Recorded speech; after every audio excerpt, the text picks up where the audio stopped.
Well, good morning and welcome to the Rio Coco Cafe. I'm here with one of my dear friends who I met on the island of Utila. She was working as a dive master, and we met Gal Peleg, and she became our friend.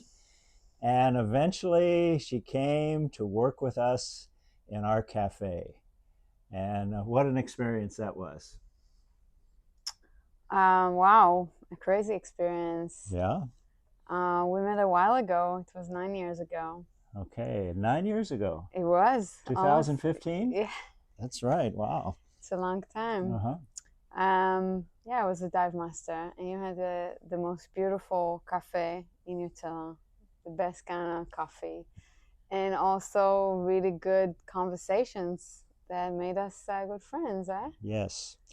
And subsequently, Gal worked with us, what, for 2 years there? Yeah, And approximately. then she went back to Israel, and we were there in 2018. And we met you at some restaurant, remember?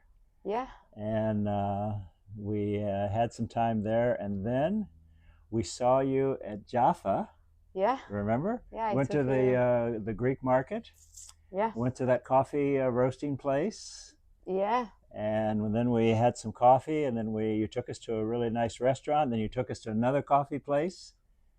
And then we actually had a little adventure. We went down to the Wadi Kilt, In the and we desert. in the desert, That and it was was a good. Saturday. It was Shabbat, and we had a couple friends with us. One of them had a cooler with a bunch of refreshments in the cooler, Yeah, that's right. and we walked down and got into the stream and walked up the stream to where that pool That was, was beautiful. and just spent the day literally hanging out in a pond, little stream with a little pool there in the Judean desert, which was really a lot of fun. Yeah, And after that, we went to a really nice Arab restaurant in Abu Ghosh. Remember? yeah, It was delicious food. So Gala and I and our family, really all our kids, we have a long history and lovely. I love this girl. But Gal, you went back to Israel. You went to a carpentry school, yeah. and you're teaching carpentry now That's right. to young, like kindergarten, first grade kids. Actually, all ages. Mm-hmm.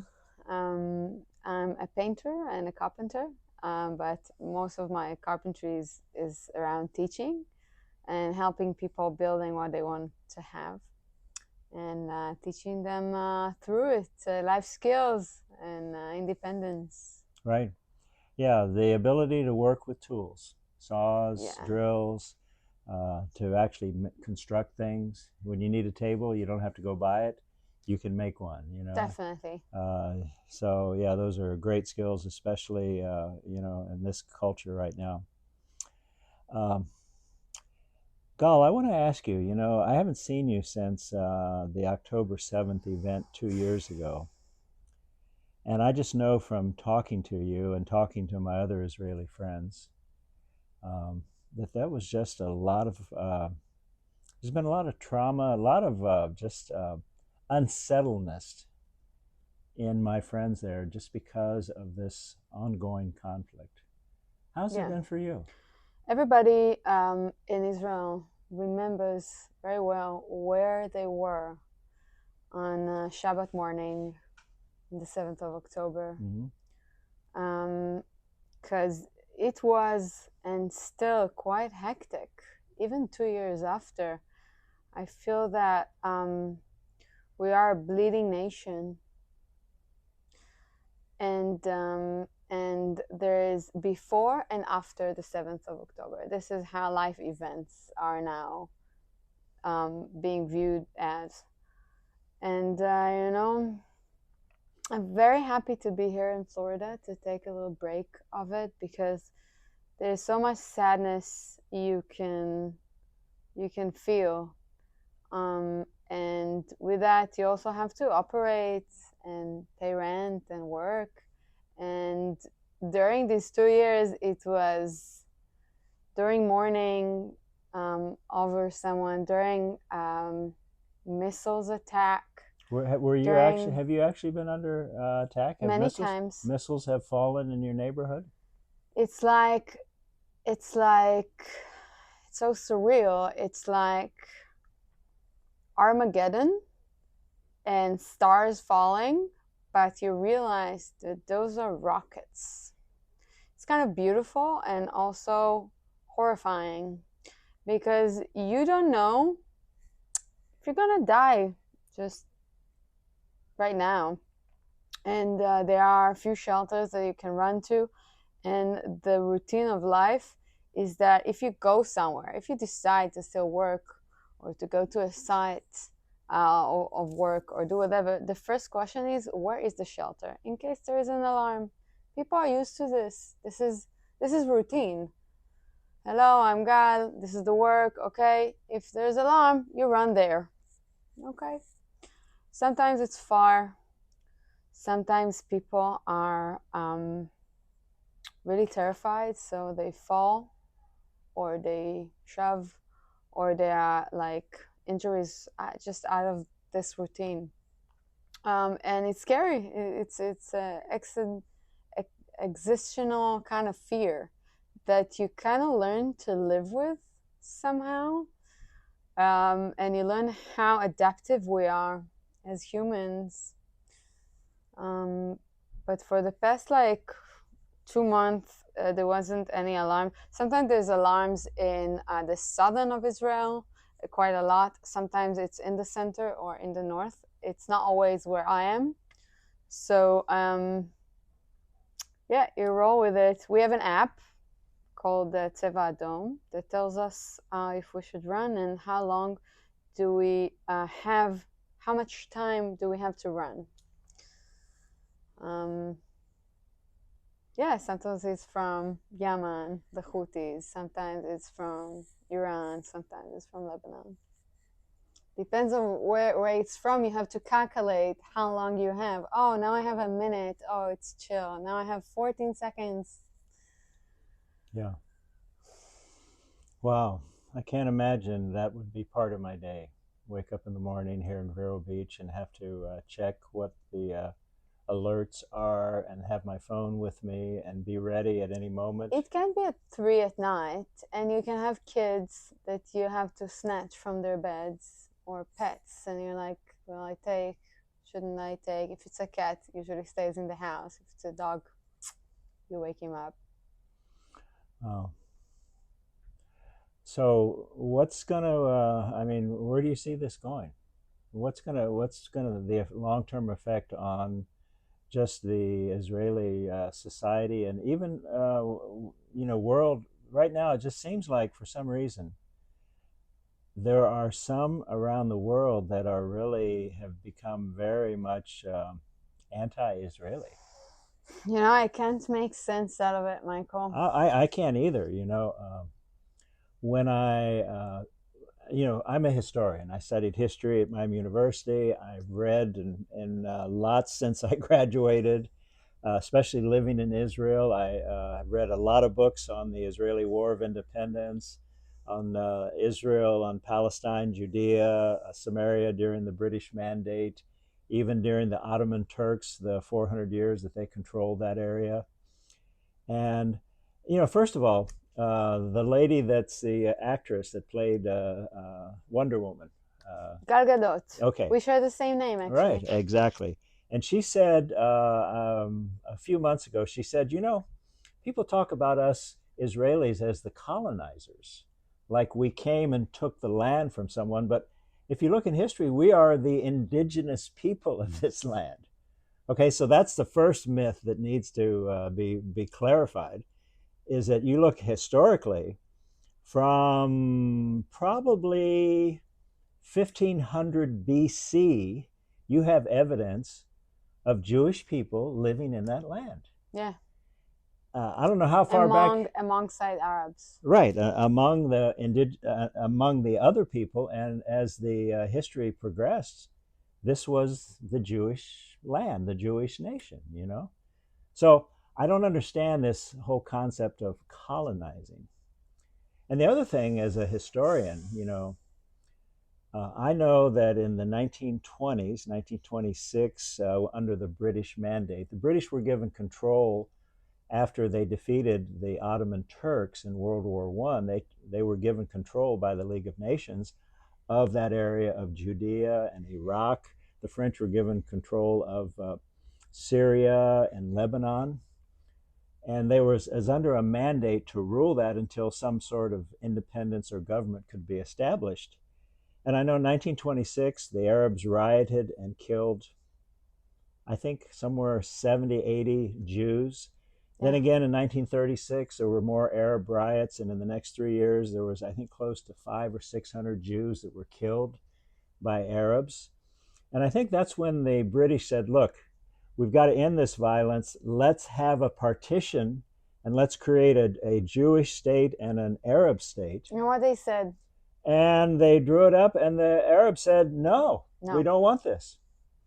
And then it was in 1947, the United Nations actually came up with a plan to do a partition, and they divided that area of Judea and Samaria and Galilee up into Arab enclaves and Jewish enclaves, and they created two separate nations.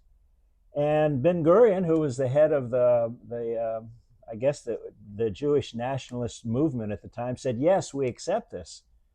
And they voted and they said, yes, we accept the UN partition. But the surrounding 5 Arab nations said no. In fact, they told all the Arabs that were living in that area, clear out because we're going to send our armies in. This was Egypt, Iraq, Syria, Lebanon, and Jordan. We're going to send our armies in and we're going to clear out these Jews.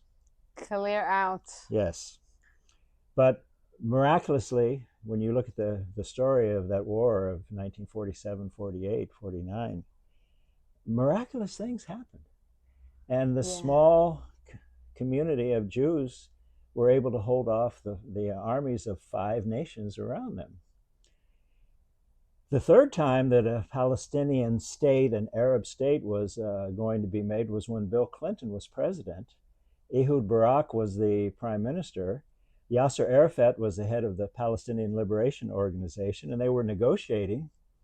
I was in Jerusalem during that time in '99 when this was happening, and there was whenever we would go to Bethlehem, we would see the policemen, and they were very proud that they were going to have their own state.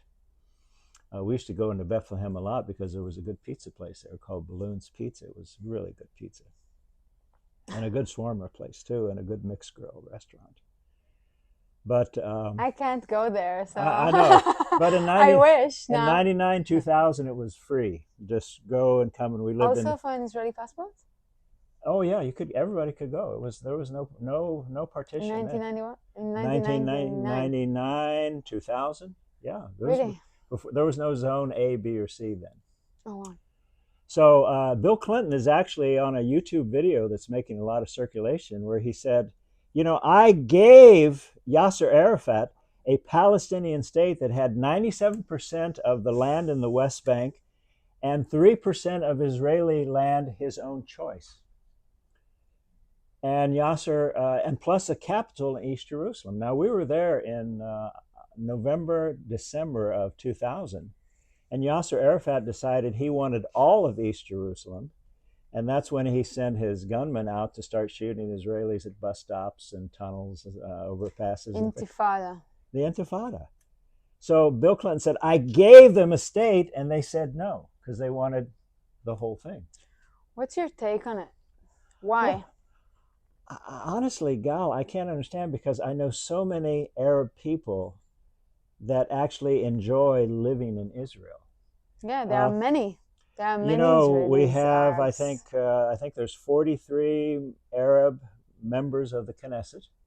Doctors, lawyers. On the Supreme Court, the Israel Supreme Court, there is a Muslim Arab that's one of the chief justices.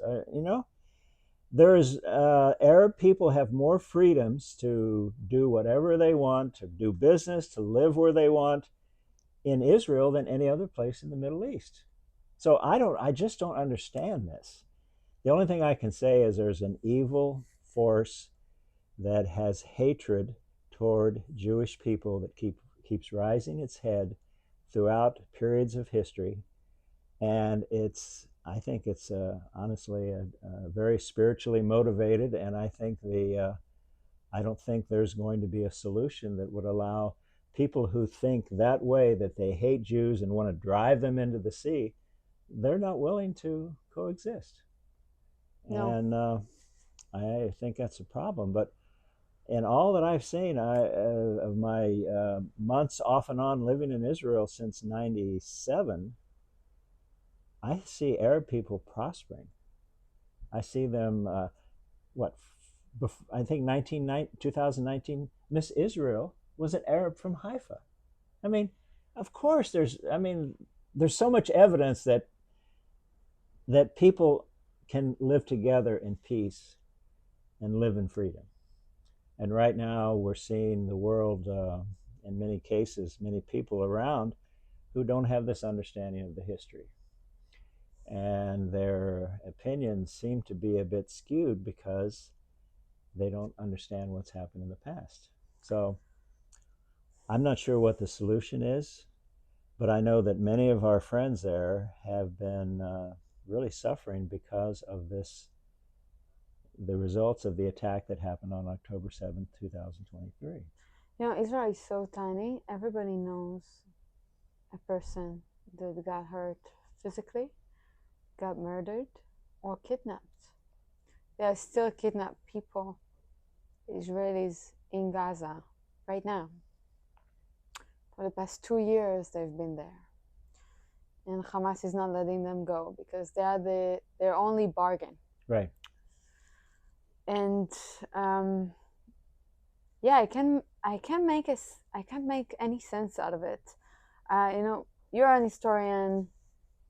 You read books. You read the whole thing, and you get your opinions. Today, young people mostly, they just scroll, and what's not attracts enough attention within the 5 seconds is just gone. Mm-hmm. And in that way, you can get any bigger picture.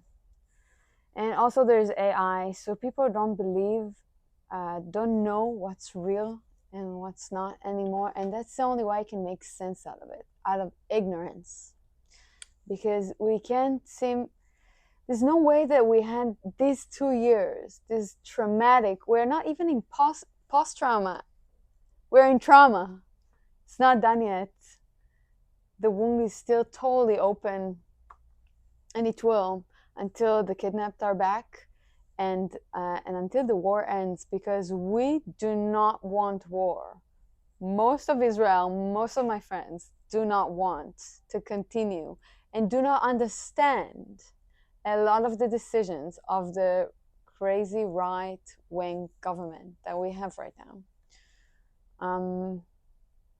That are assumedly representing me. This is awful. They do not represent me and my thoughts and my values. And I think that the only reason I can make sense out of it is all those people that protest and hate Israel. Most of them are not anti-Semitic. They're just ignorant. They're being shown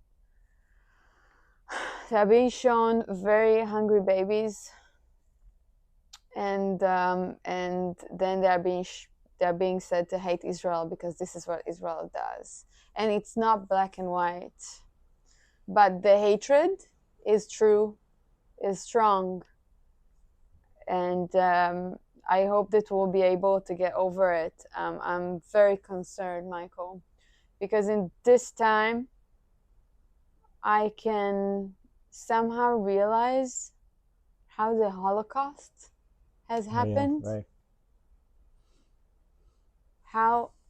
How the mindset was able to change, not over days, over years, to hate us. Well, that's even another factor where we have people that say that the Holocaust never happened. And as you know, Gal, that's absurd. It's so absurd. I lived in Germany my first 6 years. My dad was stationed at a Air Force Base down by Munich at Fürstenfeldbruck. And we lived 20 miles from Dachau concentration camp. And my dad took Randy and I, my older brother, to Dachau, and I was probably 5 years old. Mm. And this was probably 1954, 55. This is like 10 years after the war ended, World War II. Those ovens were still relatively warm, you know. And it was just incomprehensible to me to see these mounds that were there with these little white fences around them. And I asked my dad, what's that mound? He said, well, that's where they buried a lot of bodies. They just had to just have one big grave. And it was like, wow.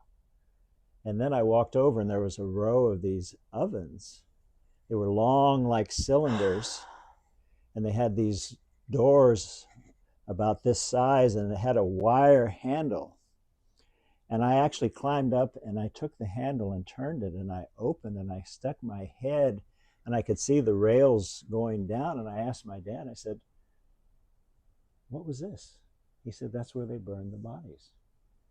And I'm thinking, how can humans do this to other humans? And it was so strange, Gal, when the new Yad Vashem opened, that's outside Jerusalem. And we were there in 2006. As I was walking through the section that was showing the Holocaust, I saw one of those iron doors with the wire handle on it. And as I stood there in front of it, suddenly the memory of my little hand reaching up and turning that handle and opening it, it was just,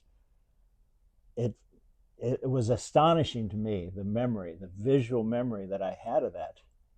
But as you said, it was a slow process where the people in Germany were able to accept the disappearance of their neighbors that were Jewish, and they thought they were just off in some work camp, and yet when their evidence that they were never coming back, it was just they just accepted it and didn't do anything about it.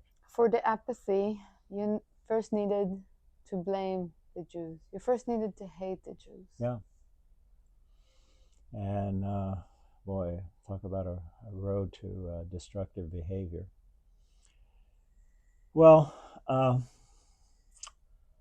I just sense, honestly, with the events of this last week and things that are going on in our political world right now, and a proposal for a 21-point peace plan. And I mean, we're October 2nd today. I don't know how things are going to work out. But I've had a sign in my front yard for the last year and 9 months. Bring them home. Bring them home. From Nir Oz. That's a kibbutz that my friend Camilo, that we buy our coffee from. Camilo lived at Nir Oz for a couple of years. And right after that attack, he called me. And he just told me that so many of his friends were gone, you know. And it was like, what can we do? What can we do to help these guys? And so a process started. Camilo got involved with some things. We got involved, and we came up with our yard signs to spread them around Vero Beach, to just an awareness. Bring the hostages home. Because people that take hostages and hold Civilians, them for political purposes. Old, young, civilians. Yeah.